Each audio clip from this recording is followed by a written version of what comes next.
Thank you for tuning in to the Practical Preservation Podcast. Please take a moment to visit our website, practicalpreservationservices.com, for additional information and tips to help you restore your historical home. If you've not done so, please subscribe to us on iTunes, Stitcher, or SoundCloud, and also like us on Facebook. Welcome to the Practical Preservation Podcast, hosted by Danielle and Jonathan Kepperling. Kepperling Preservation Services is a family-owned business based in Lancaster, Pennsylvania, dedicated to the preservation of our built architectural history for today's use as well as future generations. Our weekly podcast provides you with expert advice specific to the unique needs of renovating a historic home, educating by sharing our From the Trenches preservation knowledge and our guests' expertise, balancing modern needs while maintaining the historical significance, character, and beauty of your period home.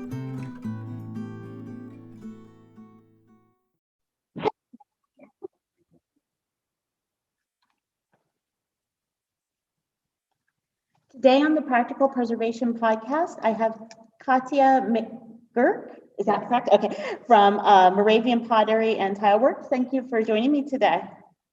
Thanks. It's wonderful to have you here in our home. So tell me a little bit about your background. I am a tile nut, and starting from today, going backwards, I have 41 years in the business, coming out of art school.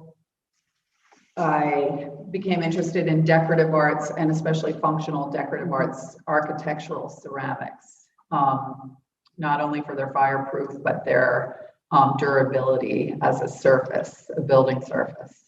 We were just chatting before we started recording about I visited here before. The first time I visited was actually with like a group tour.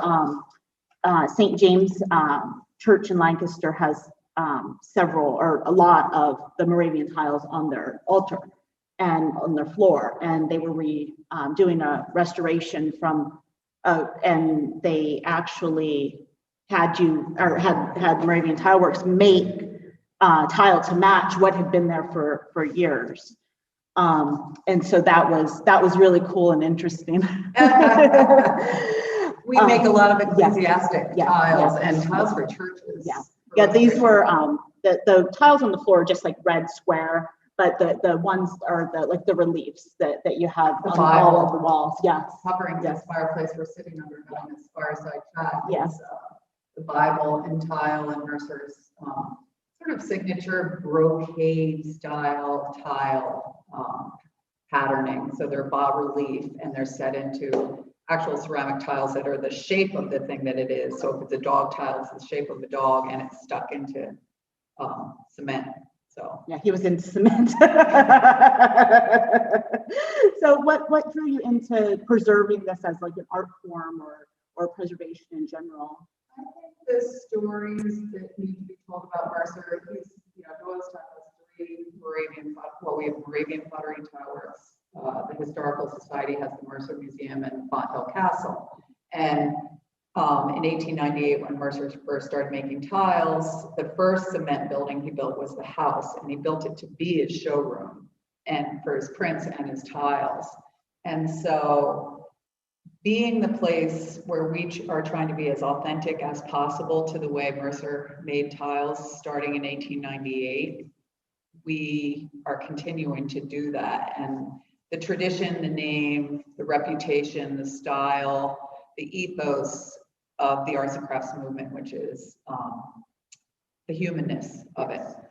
I think it's important to reconnect with that humanness of a product. I think Mercer himself was reacting to the industrial age and wanting a less, a more handmade product. And I think today we're doing the same thing. We're tired of the made somewhere else by machines. People are really gravitating toward handmade, small batch, artisan made product.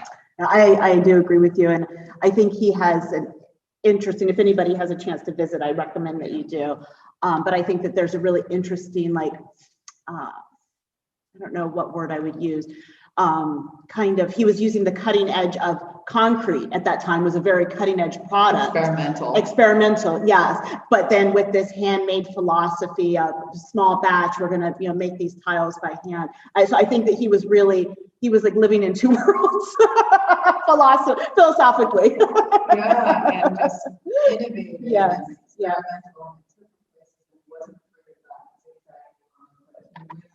He ran a successful business. It was important to him, and I think he would be happy if we can run this as a successful business. Oh, yes. So tell me more about the Moravian Pottery and Tileworks. Yeah, as it is today, the history of this place, the philosophy of this place, it's book worthy. 1911 to 1913, Mercer was building his second building. The house, like I said before, was built first. Then he built the pottery. And he was very innovative and experimental with materials. It was important to him. He was thinking about what people did, why they did it, and how they did it. And he himself was putting himself to the challenge. So this whole building is made of reinforced concrete with no expansion joints. Yeah, but we want to be as authentic as possible. We believe that the knowledge is passed down, and the importance of those kinds of trades where people stay in the trades and keep the tradition. So we have a potter here who's been here 20 years. We have another one who's been here 6 years. So there's no interruption in this process and how we make them. Of course, materials and things change over the years. So original recipes are not as important as being, with making reissues. We're making reissues from 5,000 to 6,000 historic molds. And Mercer was informed by a ton of different things. He was looking at medieval things, and he was well traveled. He was in Europe. He was looking at old abbeys and cathedrals and cloisters. He was in the Yucatan looking at things. He was walking around the Bucks County countryside and seeing redware, really the important thing, American, redware. And he was getting recipes from people in England. So he really was bridging a lot of things, but he did this successfully, So when you are updating the recipes, are you doing that more so from like a safety, like a non-toxic standpoint? Is that? Well, thanks. That's a very good question. And materials change and lining changes, and you really need to stay on top of being, doing the right thing environmentally. Yeah, and also for the safety of the worker, and also to create, make a better, more durable product that has a broader range of uses. That makes sense. I knew that there's some pottery that has issues because they use like lead in the finishes and things like that. Right. Historically. Right. And you shouldn't eat off that. No, you shouldn't. But the paint will last a long time. So tell me about the different types of tiles and the different products and services that you have here. Yeah. So we're making each tile one by one, handmade in the arts and crafts tradition, and we're not alone in the world doing that. And these tiles have only been marketed in Bucks County, so the architectural and installation market is the largest growing market in this business. And Mercer had many fireplace designs, so we end up doing a lot of fireplaces, architectural installations. We do a lot of fireplaces. Floors, of course, we know about that. Yes. Floor at the state capitol. Oh, the state capitol, yeah. Mercer had two styles. So there's tiles from a little tiny heart that's 1 inch by 1 inch to 4 by 4. So all of those tiles, it's like 50% of what we carry costs less than $25 each, which is, really great. Especially for individual handmade small batch. Yes. It's really inexpensive. Yes. And then the process of, we're not using our coal kilns anymore, although historically we would love to do a replica of one of the 6, I think it is, glaze kilns or bottle kilns that we have here. We'd love to do a reproduction of one outside of our building because we're not firing inside anymore, and fire with coal. So now we're using gas. And we're still using saggers. So we're still using a lot of the same ways to get these tiles, which Mercer called like cinder stain. And what they are is we have a huge line of tiles that can be used on the floor or the wall, and they are made of rammed earth from the beginning of time across every culture, across every timeline. People have loved the warm earth tones, and our tiles embody that perfectly. And I think now that we see people spending more time at home, they want that warmth and feeling of history and tradition. So those tiles are really great. We have a couple different kinds of mosaics, which are storytelling. Mercer said, should I be making tiles for the aesthetic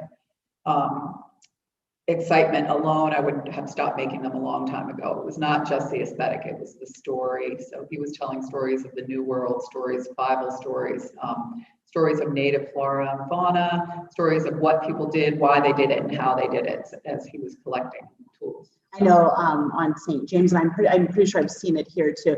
There's ones of like a Mennonite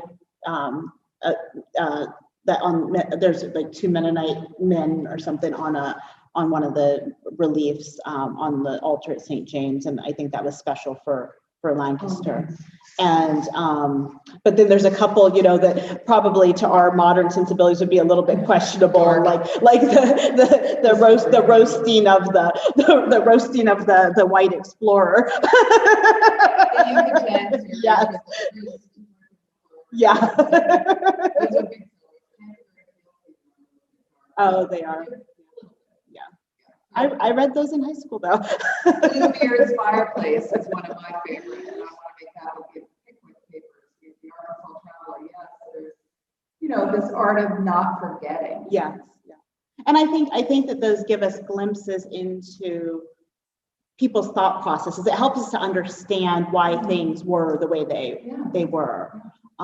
Because I think sometimes we try to look at things from our modern sensibilities, and it's not necessarily, it doesn't fit because we didn't have the same thoughts. Yeah.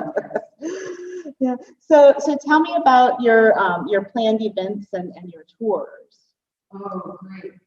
We are polishing the gem here. So we're working on the flow now and designing how the viewer will experience this place and what that looks like. So there's 3 different groups that we're focusing on, but one to me that's super important is I want the next generation to care about this place. So hopefully building out some robust programming for the schools, bringing kids here, blowing their tile eyes up in the beginning and having them remember this amazing space with, like, what do we have, 20-foot ceilings in here with the tools.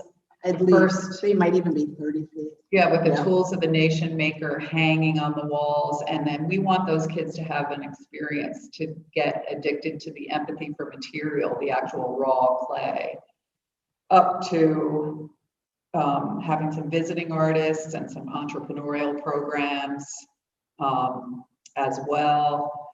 We will have visiting artists, residential artists in residence, you know, apprentices and interns. And we're working on building new tours that have experiences and interactive things that people can do. So I think you can expect to see some pretty exciting changes, because this is a point in history. The county has been running it for a long time, and we're sort of getting this pause and pivot moment to look at it and do sort of what we need to do. Well, and I think experiences are so important because they do allow people to connect in a way that you don't just walking through. Yeah, not being a passive observer. Yes. When you're yeah, very much so. So tell me about the trends and challenges that you see in preservation. Yeah, with museums over the last year, the year that kind of didn't count, let's say, a lot of stuff had to go virtual. And the expenses in upgrading experiences, I'm not saying everybody wants Hollywood, but for For the virtual? Yeah, and just for, attention spans and how people experience the place using technology, but also trying to honor this sort of Luddite old school way of doing stuff, and sort of at the intersection of that, developing programs that sort of can meet all of our needs. So we really have a blank slate, so I don't see it as a problem. I see it as, opportunity. Yes. And we're interested in what the constituent wants to do. So I can sit here and imagine, what I want to do, but it's that all hands philosophy. You need to know what your client, your constituent, your, the provider, the person doing the stuff. Now, I don't know. I know that the county ran this for a long time, and you're taking that over. Are you also responsible then for the maintenance of the buildings, or is that? That's a good question. And the only reason I was asking is because I think that would be a challenge with the concrete, and because these materials weren't necessarily made to be maintained. Yeah. Periodically, this building has had some major stuff done. In the 80s, there was some stuff done to the roofs. We have issues now that were, you have to do, it's a national historic landmark. It's a working history museum, like you said, concrete building with a concrete roof. And whenever you look up at a roof, as you know from the building industry, if you see white, that's moisture. Right. So those kinds of things are being addressed, and probably will be tried to be identify what it is, what historic processes need to be adhered to do it, and then how you're going to fund that, and then who goes to a bidding process, because we're still owned by the county, the building. But it's very much a partnership, which is the perfect way to do it. That is. I was just curious because I can imagine that's a challenge, and this is a little bit earlier than mid-century modern, but that's one of the huge challenges in mid-century modern is those materials were not made to be maintained. So I was thinking about that, looking at all the concrete here, because it was cutting edge when you just like making entire buildings out of concrete. And I mean, they are fireproof, but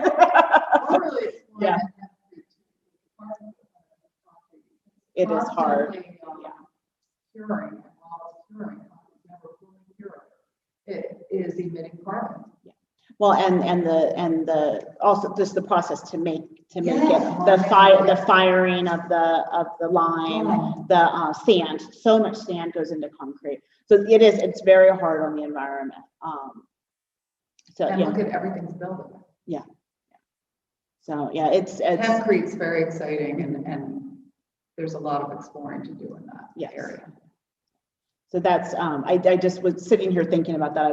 That was a thought that came into my mind. Mm-hmm. Did you have anything else that you wanted to share that maybe you thought of while we were talking that I didn't ask you? Well, another way people can use this space, which was never done before, is for events. So we have this like 50 by 100 square foot courtyard where there was a fundraiser last week.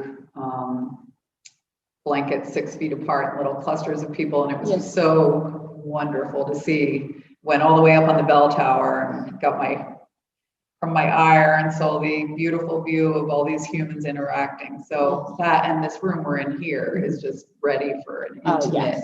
Definitely. 50 or less people doing something really, it's a balconied room. It's just a stunning room. So it's nice to have that in terms of challenges for museums is always fundraising and development.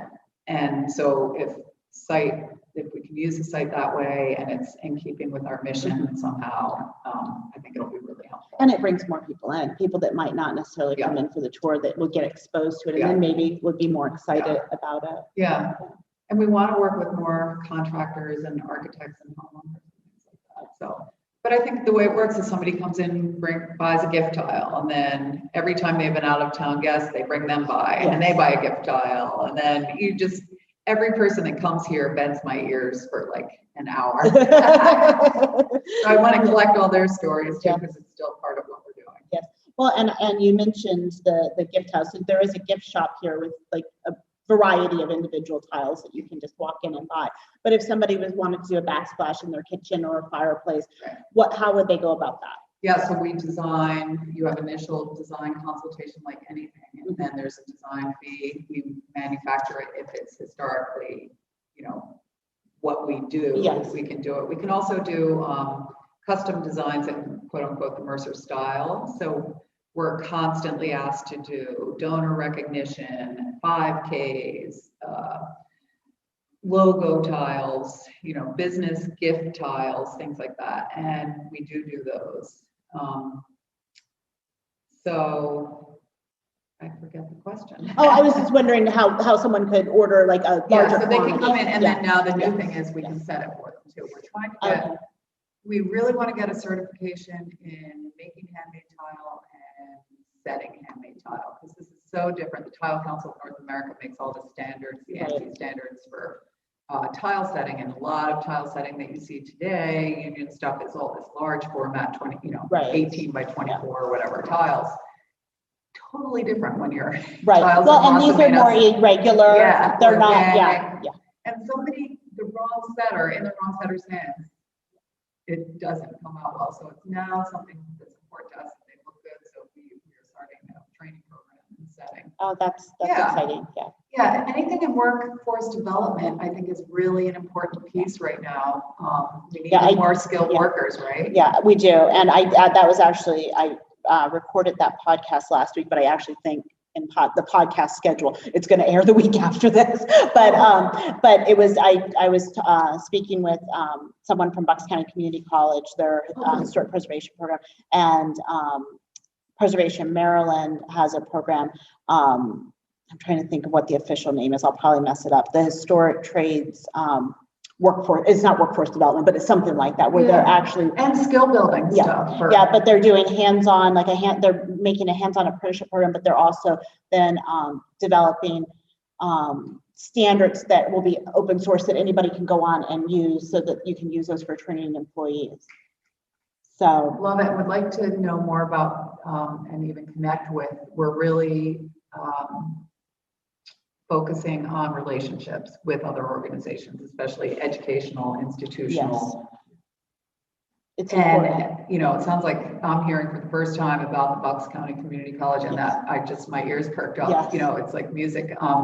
Mercer had a lot of relationship with University of Pennsylvania Museum of Archaeology, and it'll be great to just connect with all these people. There's other museums around here like Rose Valley and Morton Esherick, arts and crafts, that we all need to sort of hold each other. Well, and I would think too, making relationships on the West Coast would be really important also, because the arts and crafts, there are many more arts and crafts buildings there.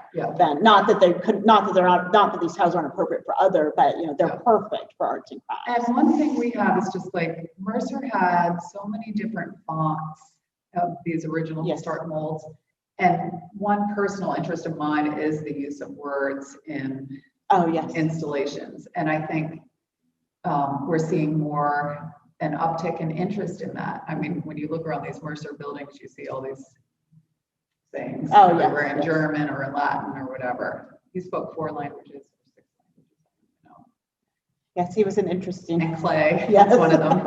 He designed a lot of the tiles himself, based on stuff he was seeing and thinking about tapestries, everything. So, do you have any offers for our listeners? I don't know if you have like events or.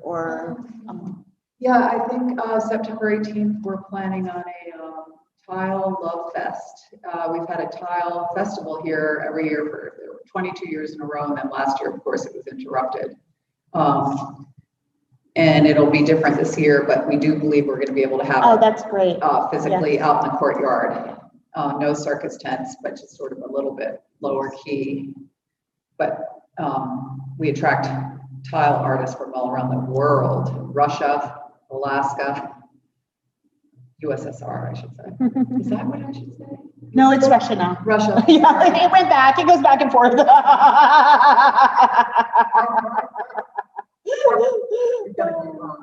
Thank you.